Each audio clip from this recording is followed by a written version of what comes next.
ನಾವುಗಳು ಇವತ್ತು ಪ್ರಾರ್ಥನೆಯನ್ನು ಮಾಡಿದ ನಂತರದಲ್ಲಿ ಕುಳಿತು ಮಾಡುವಂತಹ ಕೆಲವೊಂದು ಆಸನಗಳನ್ನು ಅಭ್ಯಾಸ ಮಾಡ್ತಾ ಹೋಗೋಣ. ಏಕೆಂದರೆ ಇವತ್ತು ನಾವುಗಳು ಯೋಗಾಭ್ಯಾಸವನ್ನು ಮಾಡುವಂತಹ ಸಂದರ್ಭದಲ್ಲಿ ಈ ಒಂದು ದಂಡಾಸನ ಸ್ಥಿತಿಯಲ್ಲಿ ನೇರ ಕುಳಿತುಕೊಂಡು ಕೆಲವೊಂದು ಕುಳಿತು ಮಾಡುವಂತಹ ಆಸನಗಳಿಗಿಂತ ಪೂರ್ವದಲ್ಲಿ ಕೆಲವೊಂದು ಸರಳವಾಗಿರ್ತಕ್ಕಂತಹ ನಿಮ್ಮ ಸೊಂಟದ ಭಾಗಕ್ಕೆ ನಾವು ವ್ಯಾಯಾಮ ಮಾಡುವಾಗ ಆ ಸೊಂಟದ ಭಾಗವನ್ನು ನಾವು ಸಡಿಲಗೊಳಿಸಿಕೊಳ್ತಕ್ಕಂಥ ಕೆಲವೊಂದು ಸರಳ ವ್ಯಾಯಾಮಗಳನ್ನು ಈ ಒಂದು ಯೋಗಾಭ್ಯಾಸಕ್ಕಿಂತ ಪೂರ್ವದಲ್ಲಿನೇ ಮಾಡಬೇಕು. ಎಡ ಮತ್ತೆ ಬಲ ಭಾಗಕ್ಕೆ ಈ ರೀತಿ ಮಾಡ್ತಾ ಹೋಗಿ.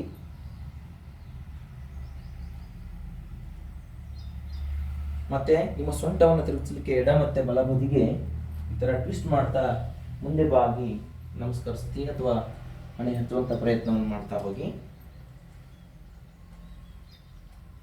ನಂತರದಲ್ಲಿ ನಿಮ್ಮ ಒಂದು ಕೈಗಳನ್ನು ಮೇಲೆ ತೆಗೆದುಕೊಳ್ಳಿ. ಪಶ್ಚಿಮೋತ್ತಾಸನಕ್ಕಿಂತ ಪೂರ್ವದಲ್ಲಿ ಈ ರೀತಿ ಹೊಟ್ಟೆಯನ್ನು ಒಳಗಡೆಕೊಳ್ತಾ ಈ ಪೊಸಿಷನ್ ನೀವು ನಿಮ್ಮ ಅಂಗೈಗಳನ್ನು ಪಾದಗಳಿಗೆ ಮುಟ್ಟಿಸುವಂತಹ ಪ್ರಯತ್ನಶೀಲತೆಯಲ್ಲಿ ಮಾಡ್ತಾ ಹೋಗಬೇಕು.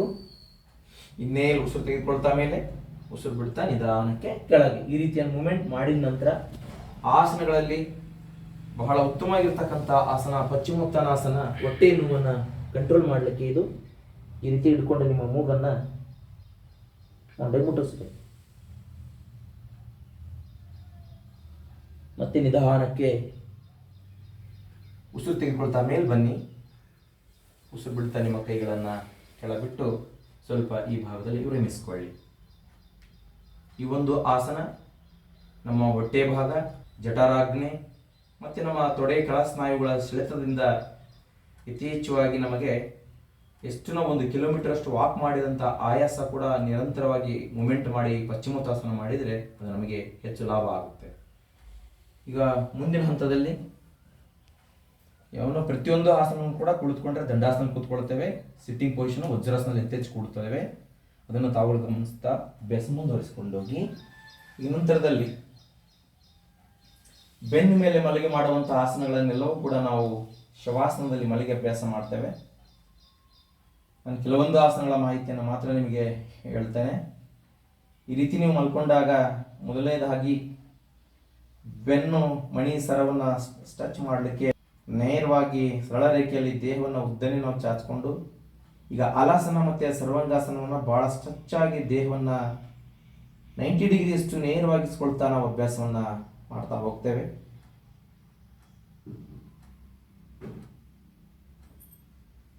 ದೇಹವನ್ನು ಬಾಗಿಸಿ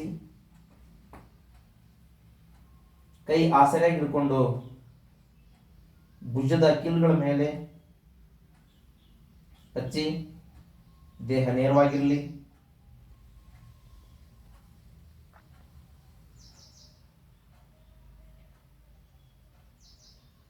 ಇದನ್ನೇ ನಾವು ಕಾಲನ್ನ ನೇರ ಭೂಮಿಗೆ ಚಾಚಿದಾಗ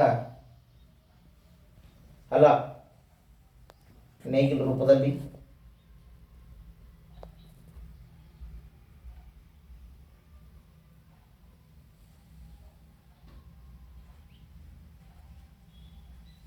ಮತ್ತೆ ನಿಧಾನಕ್ಕೆ ನಿಮ್ಮ ದೇಹವನ್ನು ಶವಾಸನ ಸ್ಥಿತಿ ತಂದುಕೊಂಡು ಆಸನದ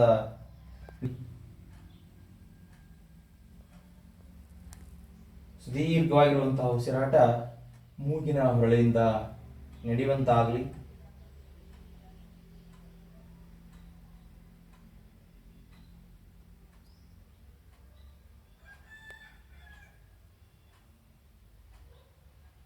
ಈ ರೀತಿ ಕಾಲುಗಳನ್ನು ನೇರವಾಗಿಸಿದಾಗ 90 ಡಿಗ್ರಿಯಷ್ಟು ಬಂದರೆ ಅದು ಸರ್ವಾಂಗಾಸನ ಆಗುತ್ತೆ. ಕೆಳಭಾಗದಲ್ಲಿ ನಾವು ಕತ್ತಿನ ಮುಂಭಾಗಕ್ಕೆ ಕಾಲು ತೆಗೆದುಕೊಂಡು ಹೋದರೆ ರೈತನ ನೇಗಿಲು ಹೋಲುವಂತಹ ಹಲಾಸನದ ಸ್ಥಿತಿಯನ್ನು ಹೋಲುತ್ತೆ. ಇನ್ನು ಹೊಟ್ಟೆ ಬೊಜ್ಜಿರ್ತಕ್ಕಂಥವ್ರು ಮಕರಾಸನದಲ್ಲಿ ಮಲ್ಕೊಂಡು ಫಸ್ಟು ಹೊಟ್ಟೆ ಹಚ್ಚಿ ಮಲ್ಕೊಂಡಿರ್ತೀರಾ.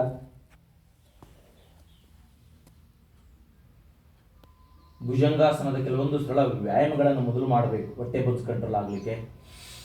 ಉಸಿರು ತೆಗೆದುಕೊಳ್ತಾ inhale exhale up and down, in down exhale, inhale exhale, up down, up down. ಹಿಂದೆ ಕಾಲನ್ನು ಎತ್ತಬಾರ್ದು, ಕಾಲು ಟಚ್ ಆಗಿರಬೇಕು. ಸೊಂಟದವರೆಗೆ ಮಾತ್ರ ನಾವು ಎಡೆ ಎತ್ತಿದ ಹಾವಿನ ರೂಪದಲ್ಲಿ ಭುಜಂಗಾಸನವನ್ನು ಮಾತ್ರ ಮಾಡಬೇಕು.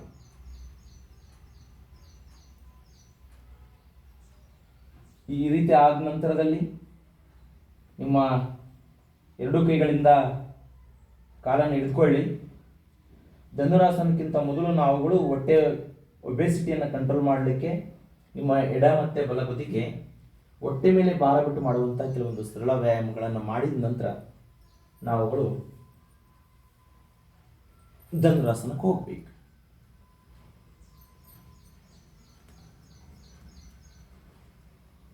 ಈ ಥರ ಮಾಡಿ ನಂತರ ಇದೇ ರೀತಿಯಲ್ಲಿ ಸ್ವಿಮ್ಮಿಂಗ್ ಮಾಡಿ ನೋಡಿ. ಹೊಟ್ಟೆ ಮೇಲೆ ಪ್ರೆಷರ್ ಆಗ್ತಾ ಇದೆ, ಕೈಕಾಲು ಅಲ್ಲಾಡ್ತಾ ಇದೆ, ಸಡಲತೆ ಬರ್ತಾ ಇದೆ.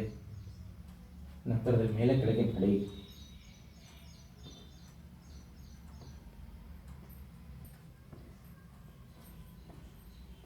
ರಿಲ್ಯಾಕ್ಸ್, ವಿರಮಿಸಿಕೊಳ್ಳಿ.